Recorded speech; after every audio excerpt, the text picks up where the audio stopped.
আজ আমরা এমন একটি বিষয়ে কথা বলবো যা প্রতিটি পরিবারে দেখা যায়। কি দেখা যায়? অ্যালার্জি ও চুলকানি।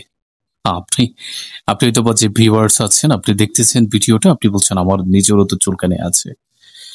কেউ চুলকানিকে তেমন গুরুত্ব দেন না, আবার কেউ বলেন এটা বংশগত। আবার কেউ আছেন যে রাতে চুলকানি হচ্ছে, দিনের বেলা তো হচ্ছে না, তো সমস্যা কি, রাতটা কেটে যাচ্ছে। কিন্তু জানেন কি, সব চুলকানি একরকম নয়। কারো ক্ষেত্রে এটি সাধারণ, আবার কারো জন্য হতে পারে বিপজ্জনক সংকেত। চলুন আমরা আজকে জানবো নবজাতক থেকে শুরু করে প্রাপ্তবয়স্ক পর্যন্ত সব বয়সে অনুযায়ী সহজভাবে জানবো কেন চুলকানি হয়, কখন আপনার থেকে ডাক্তার দেখাতে হবে এবং করণীয় কি। আমি এই টিভির ভিডিও করে থাকি। পর্যন্ত যদি আপনি ভিডিওটা দেখে থাকেন, আপনাকে অনুরোধ করবো আমাকে একটা সাবস্ক্রাইব করে দিন। করণীয় কিতে আমি আপনাকে বলবো যে আপনার চুলকানি হলে কি কি করবেন, করার পরে যদি না সারে তখন আপনার থেকে ডাক্তার দেখাতে হবে। তারপরে আমি আপনাকে প্রেসক্রিপশন দিচ্ছি, বিনিময়ে একটা সাবস্ক্রাইব করে দেবেন। তাহলে শুরু করি আমরা আমরা তাহলে শুরু থেকে শুরু করি, অর্থাৎ 0 থেকে 2 মাস। এই বয়সে কি অ্যালার্জি হয়? হ্যাঁ, এই বয়সে চুলকানির সবচেয়ে সাধারণ কারণ হলো ত্বকের শুষ্কতা বা নবজাতক র্যাশ। অনেক সময় দুধ ঝরে, দুধ ঝরার কারণে এই বয়সে অ্যালার্জি হয়ে যায়। ঘাম বা প্রস্রাব বা নাভির স্পর্শে ত্বকে লালচে দানা বা ফুসকুড়ি দেখা দেয়। নিপল, নাভি এগুলো স্পর্শে। তো এই ধরনের যদি অ্যালার্জি হয়, এই ধরনের চুলকানি বা অ্যালার্জি সাধারণত 2 থেকে 5 দিনের ভিতরে নিজে থেকে ভালো হয়ে যায়। নবজাতক 0 থেকে 2 মাস, 2 বছর। তো কি করতে হবে আপনাদেরকে এরকম বা দিন না দেখার জন্য বা বাচ্চার অ্যালার্জি না হওয়ার জন্য? শিশুকে পরিষ্কার পরিচ্ছন্ন রাখতে হবে। গরমের সময় পাতলা পোশাক পরাবেন। শিশুর ত্বকে সুগন্ধিবিহীন লোশন ব্যবহার করলে অনেক উপকার মিলে। সুগন্ধিবিহীন, যেন গন্ধ না থাকে। হ্যাঁ, কিন্তু যদি ফুসকুড়ি ছড়িয়ে যায়, যদি দেখেন চুলকানি সারা গায়ে চলে যাচ্ছে, ফানি বা জ্বর আসে, তাহলে অবশ্যই একজন ডাক্তার দেখাতে হবে। হ্যাঁ, ফুসকুড়িতে ফানি আসে, ফানি বলতে ফুসকুড়ি মানে ছোট ছোট বিচি দেখতে পাচ্ছেন আপনার শিশুর গায়ে, উক্ত বিচিতে ফানি চলে আসে। হ্যাঁ, তখন অবিলম্বে একজন ডাক্তার দেখাতে হবে। কাদের জন্য? 0 থেকে 2 মাস বয়সীদের জন্য। আচ্ছা, তাহলে এখন আমরা জানবো ছোট শিশু 2 মাস থেকে 5 বছর। এই বয়সে অ্যালার্জির মূল কারণ হচ্ছে ঘাম। জি, ঘামের কারণে, ধুলো ময়লার কারণে এই বয়সটাতে অ্যালার্জি বেশি হয়ে থাকে। দুধ বা ডিমের প্রতি সংবেদনশীলতার কারণে কিন্তু এই বয়সে অ্যালার্জি হতে পারে। ডিম একটা অ্যালার্জি জাতীয় খাবার, অনেকের জন্য, সবার জন্য না। অনেকের ডিম, সারাদিন অনেক ডিম খেলেও কিন্তু অ্যালার্জি হয় না। আর অনেকের ডিমের গ্রান নিলেও অ্যালার্জি হয়ে যায়। আবার অনেক সময় মশার কামড়ও কিন্তু অ্যালার্জি হয়, আবার খাবারের কারণেও কিন্তু অ্যালার্জি হয় এই বয়সটাতে বেশ করে। তো সাধারণ চুলকানি অল্প স্থায়ী হয়, কিন্তু চিন্তা নেই। এই চুলকানি যদি সাধারণ হয় তাহলে অল্প কয়েকদিনের ভিতরে সেরে যায়। শিশু ত্বক পরিষ্কার রাখবেন, ঠান্ডা পানি দিয়ে গোসল করাবেন যদি অ্যালার্জি হয়ে যায়, এবং ধুলো বালি থেকে দূরে রাখবেন, দেখবেন যে সেরে গেছে। কিন্তু যদি চুলকানি রাতে বেশি হয়, কখন? রাতে ঘুমাতে না পারে, ত্বকে ঘা বা রক্ত পড়ে, তাহলে এটি অ্যাটোপিক ডার্মাটাইটিস হতে পারে। কি করতে হবে? খুব দ্রুত একজন চিকিৎসকের প্রয়োজন। চিকিৎসকের কাছে চলে যাবেন, ডাক্তার দেখাতে হবে। ঠিক আছে? কারণ শিশুরা কিন্তু বলতে পারে না। এই বয়সে যে শিশু আছে তারা আপনাকে বলবে না। কি করতে হবে? আপনার থেকে খেয়াল করতে হবে। হ্যাঁ, রাতের বেলা অনেক সময় গভীর রাতে চুলকানি উঠে যায়। বাচ্চাকে যে, মা তোমার কি চুলকাচ্ছে, বেশি চুলকাচ্ছে? শিশুর গা পরিদর্শন করবেন, সবসময় দেখবেন যে অ্যালার্জি গুলো কোন পর্যায়ে আছে। ঠিক আছে? আচ্ছা, তাহলে এখন আমরা জানবো স্কুলগামী শিশু কারা? 5 থেকে 12 বছর বয়সে। এই বয়সে চুলকানির সাধারণ কারণ থাকে স্কুলের ধুলো ময়লা। তখন তারা হাঁটতে শিখে গেছে, তারা খেলতে শিখে গেছে খুব করে। তো ধুলো ময়লার কারণে কিন্তু এই বয়সে ঘাম হয়ে থাকে, চুলকানি হয়ে থাকে। আবার ঘামের কারণে কিন্তু চুলকানি হয় বা অ্যালার্জি হয়। এই বয়সে আবার কিন্তু কৃমির কারণে কিন্তু অ্যালার্জি হয়। আবার পোকামাকড়ের কারণে হয়, সাবান বা ডিটারজেন্ট কারণেও কিন্তু অ্যালার্জি হয়ে থাকে। হ্যাঁ, অনেক শিশুর কানের পেছনে দেখবেন অ্যালার্জি, ঘাড়ে বা কোমরের পাশে চুলকায়। এগুলোতে সাধারণে ফাঙ্গাল ইনফেকশন থাকে। কি করতে হবে যদি এরকম হয়? শিশুর পোশাক সব সময় পরিষ্কার ও শুকনো রাখতে হবে এবং চুলকানো জায়গায় বারবার স্পর্শ করা থেকে বিরত রাখতে হবে। মানে চাইলে যে চুলকাবে বিষয়টা এরকম নয়, চুলকানো যাবে না, শিশুকে চুলকাতে দেবেন না। ঠিক আছে? চুলকাবে কিন্তু সেটা যেন অতিরিক্ত না হয়। ঠিক আছে?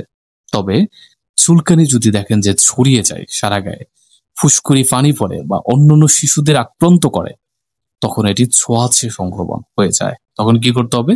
একজন ডাক্তারের পরামর্শ নিতে হবে। দেখেন এই বয়সটা তো কিন্তু শিশু অনেক চঞ্চল থাকে। এই বয়সটাতে কিন্তু আপনার বাচ্চা আপনাকে বলবে না যে মা আমার চুলকানি হচ্ছে, আমার এরকম হচ্ছে, বা রাতের বেলা এই বয়সটা কিন্তু অনেক অনেক বাচ্চারা আলাদা ঘুমায়। আপনারা জানেন না যে আসলে বাচ্চার ভিতরে কি হচ্ছে। হ্যাঁ, আপনাদের খেয়াল রাখতে হবে, বাচ্চাকে জিজ্ঞেস করতে হবে। ঠিক আছে? আচ্ছা, তাহলে এখন আমরা জানবো কিশোর কিশোরী কারা। কিশোর কিশোরী 13 থেকে 18 বছর বয়সে যারা আছেন তারা। দেখেন এই বয়সে হরমোন পরিবর্তনের কারণে কিন্তু অ্যালার্জি সংক্রমণ হতে পারে। ত্বকের তৈলাক্ত ভাব, কসমেটিক্স বা পারফিউমের অ্যালার্জি থেকেও চুলকানি বা অ্যালার্জি হতে পারে। হ্যাঁ, অনেকের কসমেটিক সহ্য হয় না, আপনি নতুন একটা কসমেটিক্স বলেন এটাতে অ্যালার্জি হয়ে গেছে, আপনি জানেনই না। আবার অনেকে নতুন পারফিউম কিনেছেন সেটাতে অ্যালার্জি হয়ে গেছে, কিন্তু আপনি জানেন না যে পারফিউমের কারণে হচ্ছে। কি করতে হবে? চেক করতে হবে যে পারফিউমটা বন্ধ করতে হবে, ওই কসমেটিক্স পরা বন্ধ করতে হবে, খাবারটা বন্ধ করে দেখতে হবে যে চুলকানি যাচ্ছে কিনা। আবার কেউ কেউ মাথার ত্বকে খুশকি বা স্কাল্ফ ইচিং এ ভোগে, ইচিং না হচ্ছে উকুনে ভোগে, এই কারণে কিন্তু হয়ে থাকে। আবার কেউ সারা শরীরে লালচে দানা বা ফুসকুড়ি অনুভব করে। হুম, দেখেন হালকা চুলকানি সাধারণ সাধারণ হলে ঠান্ডা পানি দিয়ে গোসল ও হালকা ময়শ্চারাইজার ব্যবহার করলে সেরে যায়। হ্যাঁ, তবে কিশোর কিশোরদের বেশি দেখা যায় অ্যালার্জি আর্ডিকারিয়া, মানে হঠাৎ চুলকানি বা হঠাৎ ফুলে যাওয়া, দাগ হয়ে যাওয়া, এরকম দেখা দেয়। তো এরকম দেখা দিলে যদি দেখেন যে বারবার ফিরে আসে, একবার হয়েছে চলে গেছে ব্যাস, দেখা যায় বারবার ফিরে আসে, শ্বাস নিতে কষ্ট হয় বা মুখ ফুলে যায়, এটি গুরুতর অ্যালার্জির রিয়াকশন। কি করতে হবে? খুব দ্রুত একজন ডাক্তার দেখাতে হবে, একজন ডাক্তারের পরামর্শ নিতে হবে।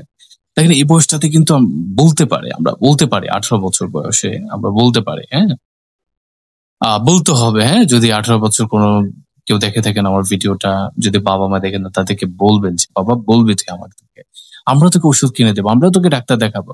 তো ভয় পাইস না। হ্যাঁ, অনেক সময় রোগ হলে বলতে চায় না, অনেক বাচ্চারা আছে। উম, মানে বাবা মারা রাগ করে, কিভাবে হলো, এমন কিভাবে হলো, তুমি কেন ময়লা আবর্জনার ভিতরে থাকো। তখন তারা ভয়ে বলে না, না বললে কি হয়, আস্তে আস্তে অনেক বড় সমস্যা সৃষ্টি হয়। বাসুকে এরকম বলবেন না। আচ্ছা, তাহলে এখন আমরা জানবো প্রাপ্তবয়স্ক কারা। 18 প্লাস, 18 থেকে আহ যথেষ্ট বয়স যাদের আছে। প্রাপ্তবয়স্কের চুলকানির প্রধান কারণগুলো হলো খাবার বা ওষুধের অ্যালার্জির কারণে হয়ে থাকে। অনেক সময় খাবারের কারণে, যেকোনো একটা খাবারের কারণে অ্যালার্জি হয়ে যেতে পারে। হ্যাঁ, অনেকের বেগুনে কিন্তু অ্যালার্জি থাকে, বা অনেকের বেগুন খেলেও আবার অ্যালার্জি হয় না। হ্যাঁ, আবার অনেকে ওষুধ খাচ্ছেন, বেশি বেশি ওষুধের কারণে অ্যালার্জি হয়ে থাকে। হ্যাঁ, ডাক্তারকে অবগত করবেন। প্রচুর ওষুধ খাচ্ছেন, দৈনন্দিন ওষুধ খাচ্ছেন, যদি অ্যালার্জি হয়। ধুলো, ফুলের রেণু, পোষা প্রাণীর কারণে অ্যালার্জি হয়ে থাকে। কেমিক্যাল, সাবান, হেয়ার কালারের কারণে অথবা পারফিউমের কারণেও এই বয়সে কিন্তু অ্যালার্জি হয়ে থাকে। অনেকের লিভার, কিডনি, ডায়াবেটিস বা থাইরয়েডের সমস্যার কারণে 18 প্লাস যারা আছে তাদের লিভার, কিডনি সমস্যা, ডায়াবেটিসের সমস্যার কারণে কিন্তু অ্যালার্জির সমস্যা হয়ে থাকে। থাইরয়েডের কারণে কিন্তু অ্যালার্জির সমস্যা হয়ে থাকে। অনেক সময় মানসিক চাপ বা ঘুমের অভাবও কিন্তু চুলকানি বেড়ে যায়। চুলকানির আসল কারণ বুঝে নিয়ন্ত্রণ করা খুবই গুরুত্বপূর্ণ। আসল কারণ বুঝতে হবে যে আপনার কোন কারণে চুলকানিটা হচ্ছে। যদি বুঝতে না পারেন একজন ডাক্তারের কাছে চলে যাবেন। আপনি যদি নিজে বুঝতে পারেন তাহলে তো ভালোই, আপনি অপেক্ষা করবেন। হ্যাঁ, যদি দেখেন চুলকানি 2 সপ্তাহের বেশি স্থায়ী হয়, সারা শরীরে ছড়িয়ে যায়, বা রাতে ঘুমাতে পারেন না, তাহলে এটি শুধুমাত্র অ্যালার্জি নয়, অন্য রোগের লক্ষণও হতে পারে। কি রোগের লক্ষণ? যেমন লিভার, ব্লাড ডিসঅর্ডার কারণেও কিন্তু এই অ্যালার্জি হতে পারে। হ্যাঁ, খুব সতর্ক থাকতে হবে অ্যালার্জির ক্ষেত্রে, বিশেষ করে। এবং আপনার যদি লিভার সমস্যা হয়ে যায়, ব্লাড ডিসঅর্ডার হয়ে যায়, তাহলে বুঝেন কত মারাত্মক সমস্যা এগুলো। শুরু থেকে আপনাকে 18 প্লাস যারা আছেন, যদি দেখেন যে গুরুতর, 2 সপ্তাহের বেশি বা 1 সপ্তাহের বেশি ধরে চুলকানি আছে, অবহেলা করবেন না আর। হ্যাঁ, একজন ডাক্তারের পরামর্শ নেবেন।